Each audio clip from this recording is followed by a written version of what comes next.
Hello बच्चों, कैसे आप सब लोग। वीडियो के थंबनेल से पता लग ही गया होगा।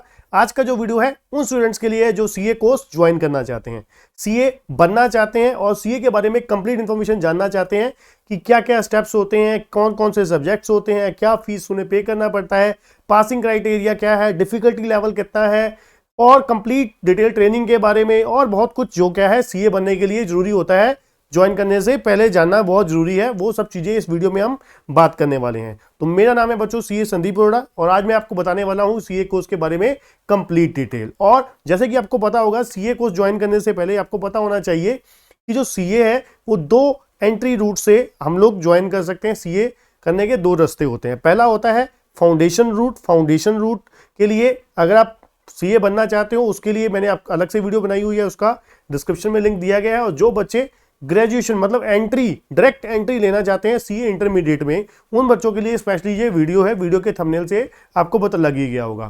ठीक है, डायरेक्ट एंट्री रूट का मतलब क्या होता है?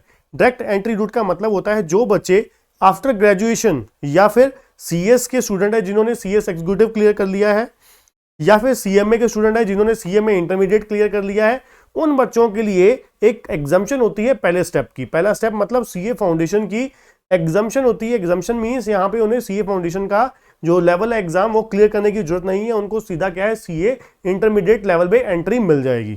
ठीक है जी, ये डायरेक्ट एंट्री रूट का मतलब होता है। ठीक है, अब हम बात करेंगे इसमें सब्जेक्ट्स क्या क्या होते हैं, फीस क्या क्या होती है, और उससे पहले सबसे पहले हम बात करेंगे कौन कौन से बच्चे कितने कितने परसेंट, क्या क्या कंडीशंस हैं, आपकी एलिजिबिलिटी क्या है। अगर आप सीए इंटरमीडिएट का रजिस्ट्रेशन करवाना चाहते हैं, मतलब सीए इंटरमीडिएट में एंट्री करना चाहते हैं डायरेक्ट एंट्री रूट के थ्रू, तो आपको क्या क्या कंडीशन का सामना करना पड़ेगा, मतलब कौन कौन सी कंडीशन एलिजिबिलिटी आपको चाहिए सीए इंटरमीडिएट एग्जाम में अपेयर होने से पहले। ठीक है जी, चलिए तो सबसे पहले बच्चों हम बात करते हैं उन बच्चों के लिए जो क्या है कॉमर्स ग्रेजुएट है। ठीक है, जो बच्चे कॉमर्स ग्रेजुएट हैं,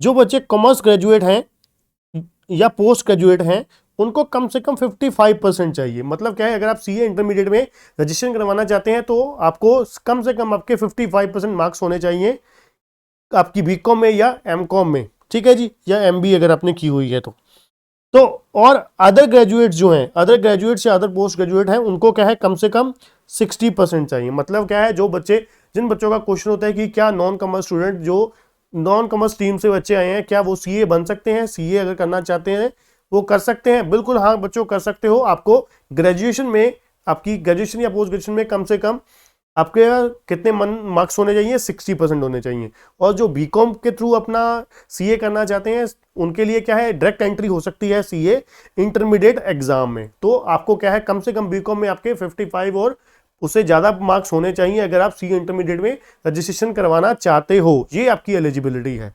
ठीक है जी, एलिजिबिलिटी आपकी क्या है?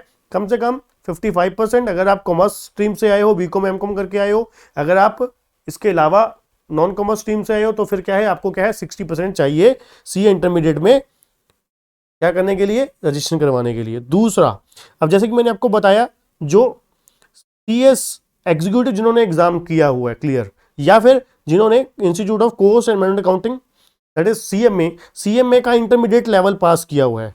ठीक है, इंटरमीडिएट लेवल मतलब सीएमए इंटर पास की है आपने या फिर सीएस एग्जीक्यूटिव पास की है, तो आपकी डायरेक्ट एंट्री भी हो सकती है यहाँ पर सीधा ही सीएस एग्जीक्यूटिव में। जैसे मैंने आपको बताया डायरेक्ट एंट्री का मतलब क्या होता है, आपको एग्जाम्शन है सीए फाउंडेशन की, यहाँ पर आपको एग्जाम्शन है, फाउंडेशन लेवल के एग्जाम जो है वो देने की जरूरत नहीं है। बिल्कुल आपको कुछ पे करने की जरूरत नहीं है, कुछ करने की जरूरत नहीं है। ठीक है जी, अब आगे बात करते हैं यहां पर आपको इंटरमीडिएट में कितने सब्जेक्ट्स होते हैं, कौन कौन से सब्जेक्ट है, क्या पासिंग क्राइटेरिया है। ठीक है, और उसकी रजिस्ट्रेशन फीस वगैरह क्या पे करनी होती है। बच्चों सबसे पहले अगर हम बात करें सीए इंटरमीडिएट की रजिस्ट्रेशन फीस, सीए इंटरमीडिएट की जो रजिस्ट्रेशन फीस होती है वो होती है 18,000 रुपीज। आपको 18,000 रजिस्ट्रेशन फीस पे करनी होती है बोथ ग्रुप के लिए। ठीक है, और आपके पास उसके बाद आपको क्या है एग्जामिनेशन फीस। इसके अलावा जो खर्चा होता है आपका सीए इंटरमीडिएट में वो होता है एग्जामिनेशन फीस। जैसे कि एक ग्रुप की जो एग्जामिनेशन फीस होती है वो होती है 1,500 1,500 रुपीज, और दोनों ग्रुप की 3,000 रुपये। ठीक है जी, और अगर आप सिंगल ग्रुप देना चाहते हो सिंगल ग्रुप भी दे सकते हो, दोनों ग्रुप देना चाहते हो तो दोनों ग्रुप भी दे सकते हो। ठीक है जी। उसके अलावा सब्जेक्ट कौन कौन से होते हैं, अगर हम बच्चों सब्जेक्ट्स की बात करें, यहाँ पर आपके पास जैसे मैंने आपको फीस का बताया, फीस बोथ ग्रुप की कितनी है 18,000 है। अगर आप सिंगल पहला या दूसरा देना चाहते हैं, रजिस्टर करवाना चाहते हैं, तो आपको 13,000 करवा सकते हो, 13,000 के साथ, ठीक है जी। उसके अलावा सब्जेक्ट्स कौन कौन से होते हैं, सब्जेक्ट्स का मैंने आपको बताया, जैसे कि आपके कुल मिला के 2 ग्रुप्स होते हैं, ग्रुप 1 ग्रुप 2, ठीक है। ग्रुप वन में आपके पास कौन कौन से सब्जेक्ट्स होते हैं, ग्रुप 1 में आपके 4 पेपर होते हैं। पहला पेपर होता है अकाउंटिंग का, दूसरा होता है कॉर्पोरेट एंड अदर लॉ, तीसरा होता है कॉस्ट एंड मैनेजमेंट अकाउंटिंग, चौथा होता है टैक्स लॉ, ठीक है। ये 4 पेपर हैं, चारों के चारों सब्जेक्टिव हैं, 100 नंबर का एक पेपर है। आपको हर सब्जेक्ट में कम से कम 40% चाहिए, एग्रीगेट 50% चाहिए, मतलब टोटल आपको 200 मार्क्स चाहिए सिंगल ग्रुप में, ठीक है। दूसरा अगर हम बात करें सेकंड ग्रुप में सबसे पहले आता है आपका एडवांस अकाउंटिंग, ठीक है जी। पेपर नंबर 5 जो होता है एडवांस अकाउंटिंग का, पेपर नंबर 6 है ऑडिटिंग एंड एश्योरेंस का, और पेपर नंबर जो 7 है EIS और स्ट्रेटेजिक मैनेजमेंट का है, और लास्ट पेपर होता है paper number 8 that is financial management and eco for finance. तो कुल मिला के दूसरे ग्रुप में भी 4 पेपर हैं, चारों 100 नंबर के हैं। कुल मिला के टोटल कितना हो गया, 8 सब्जेक्ट हो गए। सी इंटरमीडिएट में आपके वो क्या है 800 नंबर के, ठीक है जी। अगर आप सिंगल ग्रुप देना चाहते हो, सिंगल ग्रुप भी दे सकते हो, और हर सब्जेक्ट में जैसे मैंने आपको बताया 100 मार्क्स होते हैं, मतलब पहले ग्रुप के भी 400 हैं, दूसरे ग्रुप के भी 400 हैं। अगर आप पहला या दूसरा कोई भी देना चाहते हैं तो सेलेक्ट कर सकते हो अपनी मर्जी से। एग्जामिनेशन जब फॉर्म भरोगे वहां पर 1500 आपको फीस पे करनी है, उसके साथ आप सेलेक्ट कर सकते हो कौन सा ग्रुप आप देना चाहते हो पहले, ठीक है। फिर उसके बाद नेक्स्ट 6 मंथ बाद आप क्या है नेक्स्ट ग्रुप की भी दे सकते हो। अगर आप दोनों ग्रुप देना चाहते हो तो दोनों ग्रुप भी दे सकते हो, ठीक है। उसके लिए आपको फायदा ये होता है कि आपका अगर एक ग्रुप में एक्स्ट्रा अगर मार्क्स आ जाते हैं, मान लीजिए आपको पास होने के लिए कितने नंबर चाहिए थे, 200 नंबर चाहिए थे, 200 अगर 20 आ गए आपके, तो 20 मार्क्स अगले ग्रुप में काम आ जाएंगे, मतलब साथ में ही सम अप हो जाएंगे, उसके लिए एग्रीगेट हो जाएंगे, ठीक है जी। पर कंडीशन क्या है, एटलीस्ट 40% हर सब्जेक्ट में होना ही चाहिए और एग्रीगेट 50% होने चाहिए। मतलब अगर आप बोथ ग्रुप देते हो उसका फायदा क्या होगा, मान लीजिए पहले ग्रुप में 220 नंबर आ गए आपके, और दूसरे ग्रुप में आपके क्या है 180 मार्क्स है, तो एग्रीगेट आपका कितना हो गया 400 हो गया। तो 8वें पेपर में आपको कितने चाहिए थे पास होने के लिए, 400 नंबर चाहिए थे, वो 400 आपके बन गए 220 प्लस 180, ठीक है जी। ये आपका सब्जेक्ट्स हो गए आपके, और उसके बाद आपका रजिस्ट्रेशन फीस भी हो गया, एग्जामिनेशन फीस हो गया, ठीक है। उसके बाद बच्चों हम बात करते हैं जो सीए इंटरमीडिएट के सब्जेक्ट्स हैं। सीए इंटरमीडिएट के सब्जेक्ट हैं, ये आपके सारे के सारे सब्जेक्टिव हैं, जैसे मैंने आपको बताया, ठीक है। 100 मार्क्स के हैं, और पासिंग क्राइटेरिया भी बता दिया आपको, ठीक है। आगे बच्चों हम बात करते हैं जब हम एग्जामिनेशन फॉर्म भरेंगे, एग्जाम फॉर्म भरेंगे उसके लिए कुछ कंडीशन होती हैं, ये कंडीशन जरा ध्यान से सुनिएगा। अब जब एग्जाम फॉर्म हम भरते हैं तो उस समय कुछ कंडीशंस हमें पूरी करनी होती हैं, जैसे कि कहते हैं student shall be admitted to the intermediate examination. मतलब क्या है, जब एग्जाम फॉर्म भरोगे तो उस समय आपको क्या है एनरोल करना है इंटरमीडिएट एग्जाम के लिए, और आपको क्या है प्रोड्यूस करना है certificate to the effect that he has undergone a study course for a period not less than 8 month on the first day of the month in which exam is held. अगर आप foundation root के through हो तो कम से कम वही, जैसे मैंने आपको बताया कि सीए फाउंडेशन वाले जो अपना फाउंडेशन रूट से बच्चे हैं उनको क्या है 8 महीने की आपको क्या है कंप्लीट करना चाहिए, कम से कम पूरे होने चाहिए 8 महीने, ठीक है।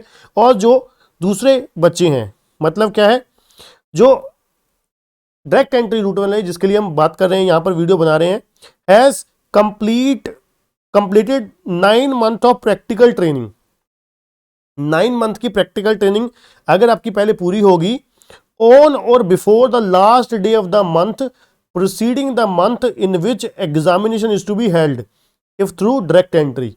मतलब क्या है, last day of the month proceeding the month in which examination is held. जब मान लीजिए आपके नवंबर में एग्जाम होने हैं, तो नवंबर से पिछला महीना अक्टूबर का होता है, अक्टूबर की लास्ट डे तक, अक्टूबर के लास्ट डे तक आपके कितने महीने की ट्रेनिंग पूरी होनी चाहिए, कम से कम कंप्लीटेड 9 month ट्रेनिंग आपकी पूरी होनी चाहिए। 9 महीने का आपका जो प्रैक्टिकल ट्रेनिंग कुल मिला के आपकी 3 साल की होती है बच्चों। ये प्रैक्टिकल ट्रेनिंग कब स्टार्ट होगी, जब आप सीए इंटरमीडिएट के लिए रजिस्ट्रेशन फॉर्म भर दोगे, ठीक है। रजिस्ट्रेशन फॉर्म भरोगे तो उसके बाद आपको साथ ही क्या करना होगा, एक आईटी ट्रेनिंग करनी पड़ेगी, और साथ में आपको एक ओसी ट्रेनिंग भी करनी होगी, ठीक है। उसके बाद फिर आप रजिस्टर करवा सकते हो, ठीक है, अपने आप को रजिस्टर करवा सकते हो। अब एक चीज और होती है, रजिस्टर करवाने के रजिस्टर जब आप करवाते हो तो फिर आपको साथ साथ ही आपको क्या है करवाना होता है, फिर आपको उसी के साथ ही सीए के अंडर प्रैक्टिकल ट्रेनिंग भी आपको 3 साल की ज्वाइन करनी होती है, ठीक है। 3 साल की प्रैक्टिकल ट्रेनिंग भी ज्वाइन करनी होती है, ठीक है। फिर जैसे मैंने आपको बताया, अब जो प्रैक्टिकल ट्रेनिंग जब आपने स्टार्ट करी और जब अपने एग्जामिनेशन फॉर्म भरना है, इन दोनों के बीच में कितने महीने का कम से कम गैप होना चाहिए? 9 महीने का। मतलब क्या है, एग्जाम फॉर्म नहीं, सॉरी, जब आपका एग्जाम होगा, जैसे मैंने बोला कि नवंबर में एग्जाम है, नवंबर से पिछला महीना अक्टूबर है, अक्टूबर तक आपका कम से कम कितने महीने की ट्रेनिंग पूरी होनी चाहिए? 9 महीने की सीए के अंडर प्रैक्टिकल ट्रेनिंग होनी चाहिए, तभी आप एलिजिबल होगे एग्जाम में बैठने के लिए, ठीक है जी। एग्जाम में बैठने के लिए एलिजिबल तभी हो पाओगे जब क्या है, आपकी 9 महीने की ट्रेनिंग हो चुकी होगी, ठीक है बच्चों। अब उसके अलावा एक और इंपॉर्टेंट बात जो है, जो बच्चे प्रोविजनल रजिस्ट्रेशन करवा सकते हैं सीए इंस्टीट्यूट की तरफ से, एक बच्चों को बेनिफिट दिया गया है। जो बच्चे मान लीजिए अभी बीकॉम दे रहे हैं, लास्ट सेमेस्टर कर रहे हैं, तो वो क्या है, रजिस्ट्रेशन करवा सकते हैं सीए इंटरमीडिएट के लिए डायरेक्ट एंट्री रूट के थ्रू। अब देखिए, प्रोविजनल रजिस्ट्रेशन जो बच्चे करवाएंगे, वो उनको क्या, किस तरीके से रजिस्ट्रेशन करवाने का प्रोसेस क्या है। आपने मान लीजिए रजिस्ट्रेशन प्रोसेस पूरा कर दिया, आपने अपना 10वीं का सर्टिफिकेट लगा दिया, +2 का लगा दिया, 5 सेमेस्टर की आपने अपना जो मार्कशीट्स है वो लगा दी, ठीक है, जो फी वगैरह पे कर दी, आपकी क्या है, प्रोविजनल रजिस्ट्रेशन हो जाएगी। आपकी प्रोविजनल रजिस्ट्रेशन हो जाएगी। उससे क्या होगा, आपको अगले 6 महीने के अंदर अंदर आपको सर्टिफिकेट प्रोड्यूस करना होगा इंस्टीट्यूट को कि मैंने ग्रेजुएशन पूरी कर ली है, ठीक है जी। आपको ग्रेजुएशन पूरी करने के लिए, और इसका फायदा क्या होगा? इसका फायदा ये होगा कि जब तक आप क्या है, जब तक आपकी ग्रेजुएशन पूरी होती है, तब तक क्या है, आप क्या कर सकते हो, अपनी जो आईटी ट्रेनिंग है वो कर सकते हो, ओसी है वो पूरी कर सकते हो। वहां पर आप सीए की जो ट्रेनिंग, प्रैक्टिकल ट्रेनिंग होती है, वो ज्वाइन करने से पहले आपका ग्रेजुएशन का कंप्लीशन होना जरूरी है, ठीक है जी। मतलब क्या है, आईटी ट्रेनिंग कर सकते हो, ओसी कर सकते हो, जैसे मैंने आपको बताया, पहले आपको आईटी करनी है, फिर ओसी करनी है, फिर साथ में ही आपको प्रैक्टिकल ट्रेनिंग ज्वाइन करनी है। अब प्रैक्टिकल ट्रेनिंग तभी आप ज्वाइन कर सकते हो जब आपके पास क्या है, ग्रेजुएशन का सर्टिफिकेट है, ठीक है जी। तो ये क्राइटेरिया था डायरेक्ट एंट्री रूट के थ्रू इंटरमीडिएट में रजिस्ट्रेशन करवाने का भी, प्रोविजनल रजिस्ट्रेशन का भी बता दिया मैंने आपको, एग्जामिनेशन का भी बता दिया, क्या क्या आपके पास कंडीशन पूरी करनी जरूरी है, और सब्जेक्ट्स क्या क्या है वो भी बता दिया, फीस क्या पे करनी पड़ती है आपको, ठीक है, वो भी आपको बता दिया। उसके बाद हम बच्चों बात करेंगे फाइनल के बारे में। अब आपने इंटरमीडिएट मान लीजिए क्लियर कर ली, अब आप क्या है, फाइनल तक पहुंच गए, ठीक है जी। अब आगे हम बात करते हैं फाइनल कोर्स के बारे में। अब हम पहुंच गए फाइनल में। अब फाइनल में रजिस्ट्रेशन, देखिए प्रोसीजर वही है आपका, ठीक है। ICAI.org पे जाके आपको रजिस्ट्रेशन फॉर्म भरना है, ठीक है। तब तक आपको सारा कुछ पता लग ही जाएगा। उसके बाद रजिस्ट्रेशन फीस कितनी है आपकी? रजिस्ट्रेशन फीस आपकी 22,000 रुपीज़ है। 22,000 रुपये आपको क्या है, रजिस्ट्रेशन फीस पे करनी होगी सीए फाइनल कोर्स के लिए। उसके बाद सब्जेक्ट्स कितने हैं यहाँ पर कुल मिला के बच्चों? यहाँ पर 4 पेपर के 2 ग्रुप हैं, मतलब 8 पेपर हैं कुल मिला के। पहले ग्रुप जो है उसमें 4 पेपर हैं। पहले ग्रुप में कौन कौन सब्जेक्ट्स रहते हैं? पहला होता है paper number 1, that is financial reporting. Paper number 2 होता है हमारा strategic and financial management. Paper number 3 होता है हमारा advance auditing and professional ethics. और पेपर नंबर 4 जो हमारा होता है law and economics corporate and economic loss, ठीक है। कॉर्पोरेट एंड इकोनॉमिक लॉ होता है पेपर नंबर 4। और पेपर नंबर 5 होता है strategic and cost management and performance evaluation, ये होता है पेपर नंबर 5। और पेपर नंबर 6 जो होता है इलेक्टिव पेपर होता है, मतलब ओपन बुक्स पेपर है। यहाँ पर आपके पास 6 ऑप्शन हैं, 6 सब्जेक्ट्स है, उसमें से आपको एक सब्जेक्ट चूज करना होता है, ठीक है जी। उसके बाद पेपर नंबर 7 जो होता है डायरेक्ट टैक्स। पेपर नंबर 8 होता है इनडायरेक्ट टैक्स, ठीक है। अब देखिए, ये आपके पास कुल मिला के 8 सब्जेक्ट हो गए, ठीक है। यहाँ पर बड़ी पासिंग क्राइटेरिया वही है, 40% इन ईच सब्जेक्ट, 50% एग्रीगेट, ठीक है। उसके बाद अब बात आती है सबसे इंपॉर्टेंट चीज कि आप जब सीए फाइनल के एग्जाम पूरे होंगे, सीए फाइनल के एग्जाम देने से पहले आपके पास क्या कंडीशन पूरी होनी चाहिए? चलिए हम चलते हैं डायरेक्टली उसी पेज पर आते हैं।